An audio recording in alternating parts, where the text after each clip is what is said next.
Assalamualaikum warahmatullahi wabarakatuh. Metodologi penelitian bab 8 variabel penelitian.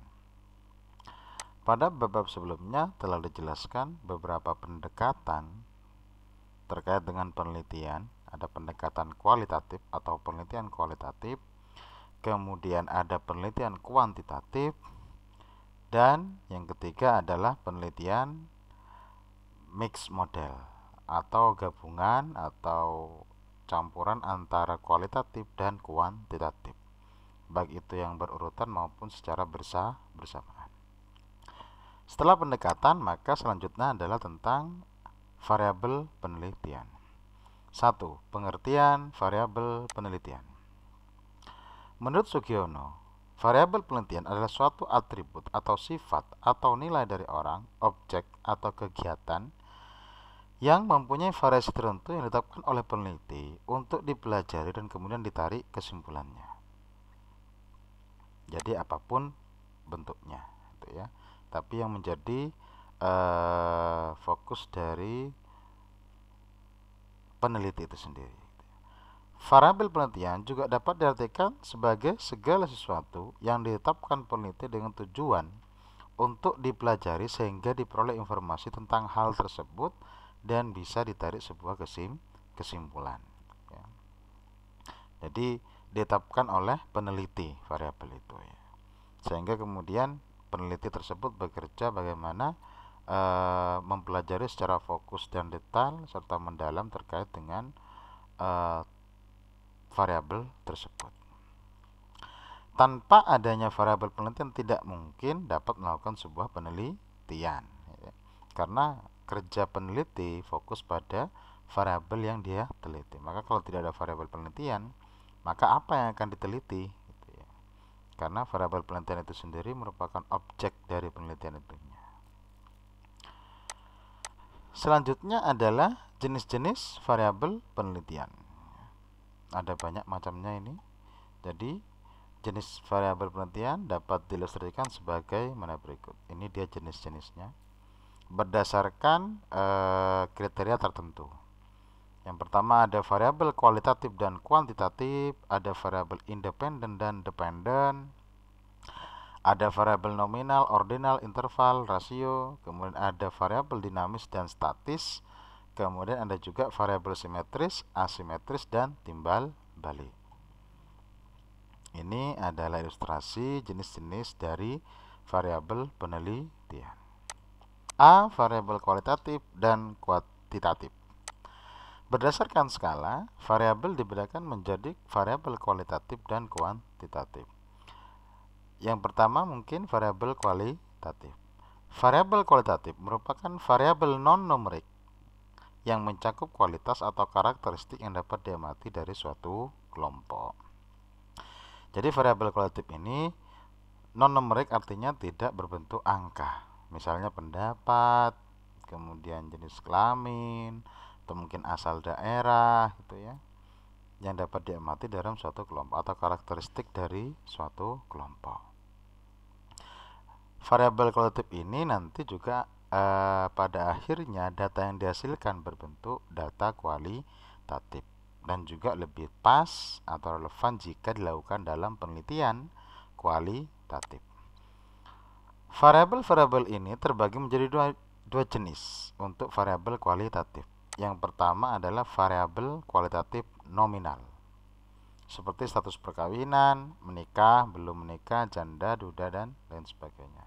Kemudian contoh 2, contoh variabel kualitatif ordinal, misalnya ranking 1, 2, 3, dan seterusnya. Jadi tidak ada peringkat kalau di nominal. Kalau ordinal masih ada peringkat, tingkatan, ranking 1, ranking 2, ranking 3. Tapi kalau status perkawinan menikah dengan belum menikah, tidak ada tingkatan yang lebih tinggi atau lebih baik di antara keduanya.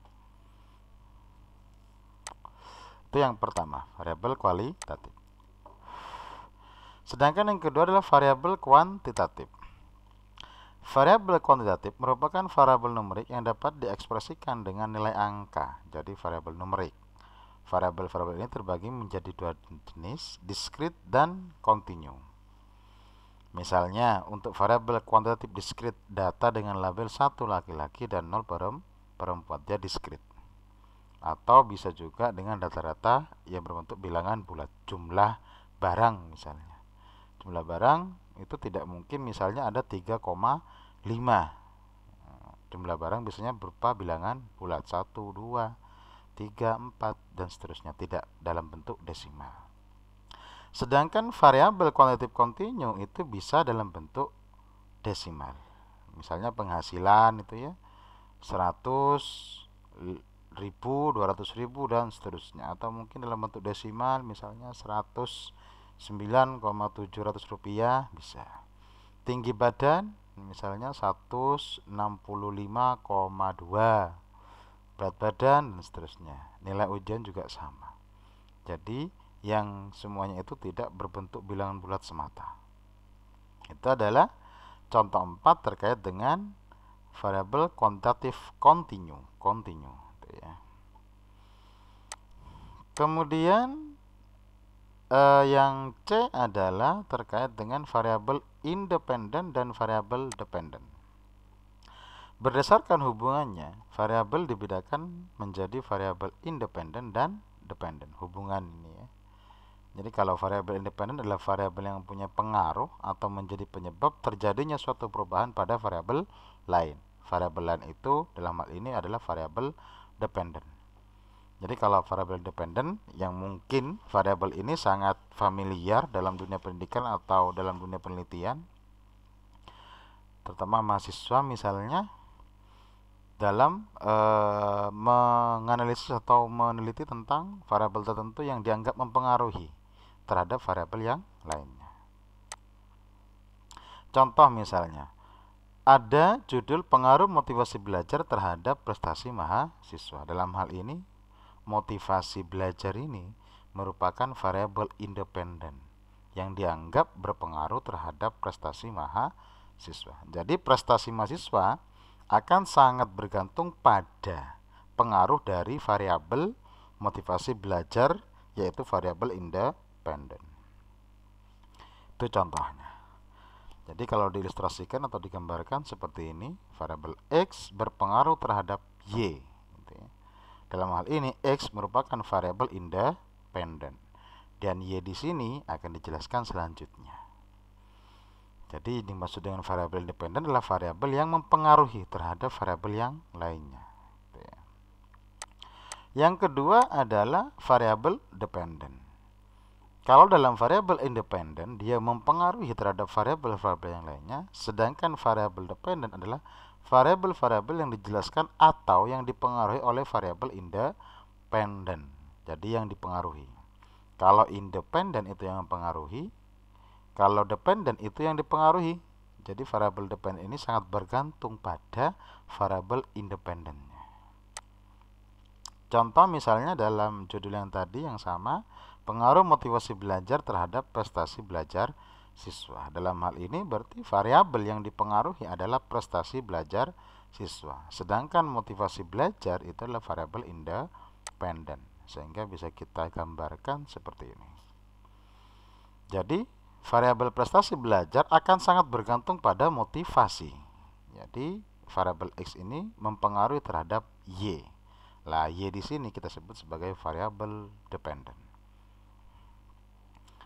Bisa juga nanti X-nya ada 1, 2, 3 dan seterusnya, atau Y-nya yang ada Y1, Y2 dan seterusnya. Itu terkait dengan variabel independen dan dependen. Kemudian yang ketiga ada variabel moderating. Variabel moderating merupakan variabel penyela, artinya di tengah-tengah, di antara hubungan variabel bebas dan tak bebas. Maksudnya variabel independen, variabel dependen. Jadi dia ada di tengah-tengah antara hubungan variabel independen dan variabel dependen. Munculnya variabel ini biasanya setelah peneliti lebih mendalam teori yang dijadikan rujukan.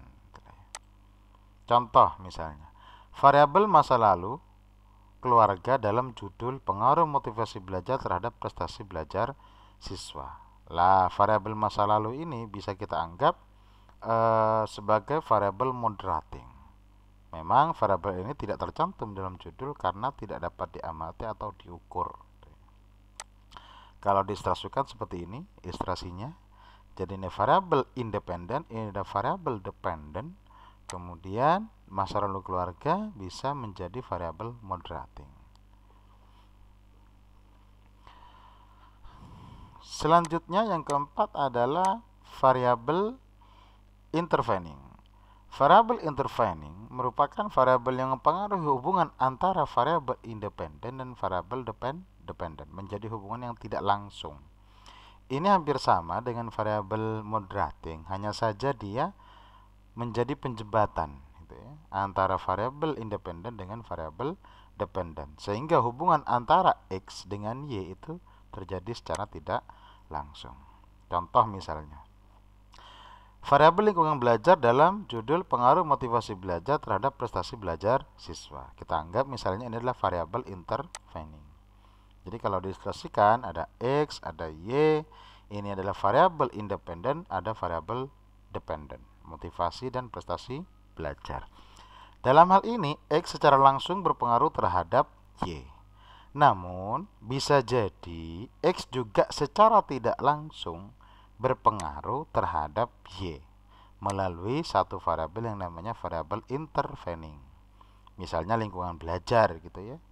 Motivasi dapat mempengaruhi terhadap lingkungan belajar, kemudian secara tidak langsung dari X ini juga berpengaruh terhadap prestasi belajar. Nah, misalnya seperti itu. Jadi X ini selain secara langsung terhadap Y berpengaruh, tapi juga secara tidak langsung juga berpengaruh melalui variabel intervening. Dalam hal ini adalah lingkungan belajar. Nanti kalau dianalisis secara kuat atau tidaknya pengaruhnya atau hubungannya bisa dengan koefisien korelasi. Jadi itu terkait dengan variabel independen dan dependent. Jadi ada 4 macam. Ada variabel independen, dependent, kemudian moderating, dan variabel intervening. Untuk yang D selanjutnya yaitu ada variabel nominal, ordinal, rasio, dan interval. Berdasarkan skala ukuran, jadi berdasarkan ukurannya, variabel dapat dibagikan menjadi 4 macam. Yang pertama variabel nominal, ini sangat erat kaitannya dengan macam-macam data sebenarnya. Karena kita tahu bahwa variabel apapun yang digunakan akan menghasilkan data yang sama, banyak macamnya. Nanti di bagian akhir akan dijelaskan lebih mendalam. Variabel nominal merupakan variabel untuk membedakan atau memberi label suatu subjek atau kategori dan tanpa tingkatan. Jadi tidak ada tingkatan tapi ada perbedaan. Misalnya contoh jenis kelamin laki-laki dan perempuan, kita anggap sebagai variabel nominal. Kemudian asal daerah, Jawa Tengah, Jawa Timur, dan lain sebagainya. Itu kita anggap tidak ada tingkatan. Jadi Jawa Tengah, Jawa Timur kita anggap sama, hanya berbeda wilayah. Jadi yang kita anggap sebagai membedakan namun tidak ada tingkatan di antara masing-masing klasifikasinya itu. Kemudian yang kedua adalah variabel ordinal. Kalau sedangkan variabel ordinal ini adalah variabel yang dibedakan berdasarkan tingkatan. Kalau nominal tidak ada tingkatan, kalau ordinal ada tingkatan. Misalnya pendidikan, ada yang SD atau sederajat, SLTP, SMA, ada sarjana, magister, doktor. Kalau ini kita anggap doktor lebih tinggi daripada magister, kemudian magister lebih tinggi daripada sarjana, begitupun seterusnya. Sehingga ada semacam tingkatan ya, atau klasifikasi mengenai derajatnya. Kemudian untuk yang ketiga adalah variabel rasio. Variabel rasio adalah variabel yang mengklasifikasi perbedaan, jadi ada perbedaan juga kayak tadi. Tingkat yang dinilai dengan kategori ukuran yang sama, yakni 0 absolut yang menjadi titik awal atau titik mulai yang sama. Jadi titik asalnya dari 0. Ya, misalnya contoh 11 yaitu penghasilan ya. Enggak ada penghasilan yang negatif dimulai dari 0. Penghasilannya misal 1 juta, maka kalau dibandingkan dengan penghasilan yang 2 juta tentu lebih besar penghasilan yang 2 juta. Jadi ada perbedaan serta tingkatan. Dan titik awalnya atau timulannya adalah 0 absolut. Kemudian pengeluaran. Pengeluaran juga sama ya. Jadi ada pengeluaran diukur dari 0, kemudian nanti pengeluaran yang lebih tinggi, misalnya 1 juta dengan 2 juta tentu lebih besar daripada 2 juta. Tinggi badan juga sama, dari 0 sampai dengan misalnya 80 kg, 90 kg, dan seterusnya. Oh, tinggi badan cm ya, misalnya 165 cm, 180 cm, dan seterusnya. Kalau yang berat badan baru yang dalam satuan kilogram, misalnya seperti itu. Lah, ukuran ini, semua data-data ini atau variabel ini merupakan statnya atau titik awalnya adalah 0 absolut. Itu terkait dengan variabel rasio. Sedangkan yang keempat adalah variabel ordinal, di mana variabel ordinal adalah variabel yang mengklasifikasi perbedaan, tingkatan juga iya, dan mempunyai jarak yang pasti antara satu kategori dengan kategori yang lainnya. Misalnya kreativitas belajar, hasil belajar, motivasi belajar, dan lain sebagainya. Ya. Jadi seperti itu, jaraknya sama dalam satu kategori atau kategori yang lainnya. Jadi yang membedakan rasio dengan ordinal itu. Kalau rasio titik mulanya adalah 0, sedangkan variabel ordinal ini pada jarak yang pasti atau satu kategori tertentu ya. Jadi seperti itu. Kemudian ada variabel dinamis dan statis. Berdasarkan sifat intervensi, variabel dapat dibedakan menjadi dua macam. Yang pertama adalah variabel dinamis.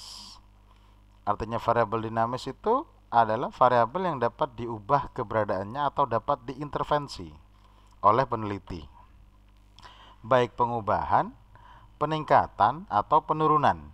Nah, jadi dalam hal ini peneliti bisa mengintervensi variabel tersebut. Misalnya tentang kedisiplinan, motivasi, kepedulian, dan lain sebagainya. Artinya apa? Tinggal diukurnya sejauh mana berdasarkan instrumen yang digunakan oleh peneliti. Jadi masih dapat diintervensi. Sedangkan yang kedua, statis, adalah kebalikannya, yaitu variabel yang tidak dapat diubah keberadaannya, tidak dapat diintervensi. Kalau ini sudah pakem. Jenis kelamin, maka kalau memang pria ya pria, kalau wanita ya wanita. Tidak ada fleksibilitas dalam hal ini. Bahkan peneliti tidak bisa mengintervensi. Asal daerah, ya kalau memang Jawa Tengah ya Jawa Tengah, Jawa Timur, dan kita tidak bisa merubah itu atau mengintervensinya. Pendidikan, jumlah keluarga, dan lain sebagainya. Jadi itu terkait mengenai variabel dinamis dan statis.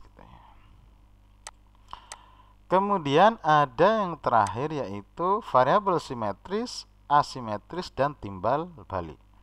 Lah, berdasarkan hubungannya, variabel dapat dibedakan menjadi 3 macam, yaitu simetris, asimetris, dan timbal balik. Yang pertama, variabel simetris. Variabel simetris adalah variabel yang hubungan antara variabelnya bersifat tidak adanya saling mempengaruhi variabel satu dengan variabel lainnya. Artinya tidak ada hubungan yang saling mempengaruhi, keduanya sama. Kedudukannya sama, tidak ada yang mempengaruhi, tidak ada yang dipengaruhi. Gitu ya. Hal ini bisa terjadi misalnya diilustrasikan X dan Y, di mana X tidak mempengaruhi Y dan Y juga tidak mempengaruhi X. Dalam hal ini misalnya secara kebetulan ya, ternyata ditemukan hubungan antara variabel siswa yang berkacamata dengan gemar membaca. Ini secara kebetulan, bukan karena sering membaca mengakibatkan berkacamata dan sebaliknya. Tapi secara kebetulan ditemukan variabel seperti itu misalnya. Kemudian yang kedua adalah variabel asimetris. Variabel asimetris adalah variabel yang salah satu variabelnya mempengaruhi variabel yang lain, namun tidak ada hubungan timbal balik. Jadi kayak tadi, kalau pada variabel dependen dan independen, X berpengaruh terhadap Y, namun Y tidak berpengaruh terhadap X. Jadi dalam konteks variabel independen dan variabel dependen itu kita anggap sebagai variabel asimetris. Contohnya seperti ini. Panah ini menunjukkan bahwa X mempengaruhi terhadap Y, namun Y tidak mempengaruhi terhadap X gitu ya. Atau variasinya adalah seperti ini. Jadi ada X1X, ada Y1, ada Y2. Atau variasi yang lainnya misalnya X1, X2 mempengaruhi terhadap Y yang sama, tapi tidak berlaku kebalikannya. Dan begitupun juga dengan variasi-variasi yang lain, misalnya ada 3x, 4x dan seterusnya. Contoh misalnya hubungan antara variabel kecerdasan IQ misalnya X1, kemudian motivasi belajar X2, ini bukan X1 tapi X2 ya, dan prestasi belajar Y. Jadi IQ-nya X1, motivasi belajarnya adalah X2, kemudian prestasi belajarnya adalah Y. Maka ini mempengaruhi terhadap prestasi belajar, baik itu IQ atau kecerdasan dan motivasi belajar. Namun prestasi belajar tidak mempengaruhi terhadap variabel X1 dan juga X2. Jadi tidak ada hubungan timbal balik. Sehingga pada akhirnya kita mengarah pada kemungkinan yang ketiga, yaitu adanya hubungan timbal balik. Kalau simetris tidak ada hubungan atau tidak ada yang saling mempengaruhi, kalau asimetris itu salah satunya mempengaruhi tapi tidak terjadi kebalikannya, lah sekarang yang timbal balik adalah variabel yang hubungan satu variabel mempengaruhi variabel lain dan terjadi timbal balik. Artinya terjadi sebaliknya, saling mempengaruhi. Gambarannya seperti ini, ada dua anak panah sehingga X mempengaruhi Y, begitupun juga Y mempengaruhi terhadap X. Tergantung variasinya nanti ada berapa X, ada berapa Y. Jadi variabel timbal balik diilustrasikan sebagai dua anak panah yang sama-sama ada ujung panahnya. Contoh misalnya, hubungan antara variabel motivasi belajar X dan prestasi belajar Y.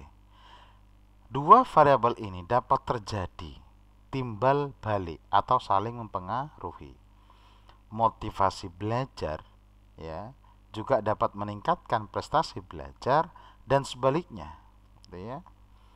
Prestasi belajar juga dapat meningkatkan motivasi belajar dari siswa, sehingga kita anggap variabel motivasi belajar dan prestasi belajar sebagai dua variabel yang saling mempengaruhi. Maka kita sebut sebagai variabel timbal balik karena hubungannya yang saling mempengaruhi. Itu terkait dengan variabel simetris, asimetris, dan timbal balik. Kemudian setelah jenis-jenis variabel tadi, kita perlu memahami ya, variabel dan data penelitian. Variabel itu sangat dekat dengan data penelitian. Artinya apa? Variabel penelitian merupakan objek penelitian atau apa yang menjadi titik perhatian penelitian. Itu adalah variabelnya menurut Suharsimi Arikunto ya. Kemudian data penelitian adalah hasil catatan penelitian yang berupa fakta atau angka. Lah, catatan dari mana? Catatan dari objek penelitian itu sendiri, jadi variabel itu. Nah, menurut Suharsimi Arikunto lebih lanjut, berdasarkan macam-macam variabel penelitian tadi atau jenis-jenis variabel penelitian tadi, maka data atau hasil catatan peneliti juga mempunyai jenis sebanyak variabelnya. Karena dari variabel penelitian ini akan didapatkan data penelitian gitu ya, untuk kemudian diolah untuk menghasilkan kesimpulan. Maksudnya apa? Misalkan data dari variabel kualitatif, maka disebut data kualitatif. Jadi variabel kualitatif akan menghasilkan data kualitatif. Sederhananya seperti itu. Begitupun juga data dari variabel kuantitatif disebut data kuantitatif. Jadi kalau variabelnya sudah kuantitatif, maka nanti bisa datanya berupa kuantitatif. Kecuali nanti ada perubahan, misalnya variabel kualitatif dihasilkan data kualitatif, namun data kualitatif tersebut dibuat data kuantitatif, dikonversi menjadi data kuantitatif itu kemudian menjadi berbeda kembali.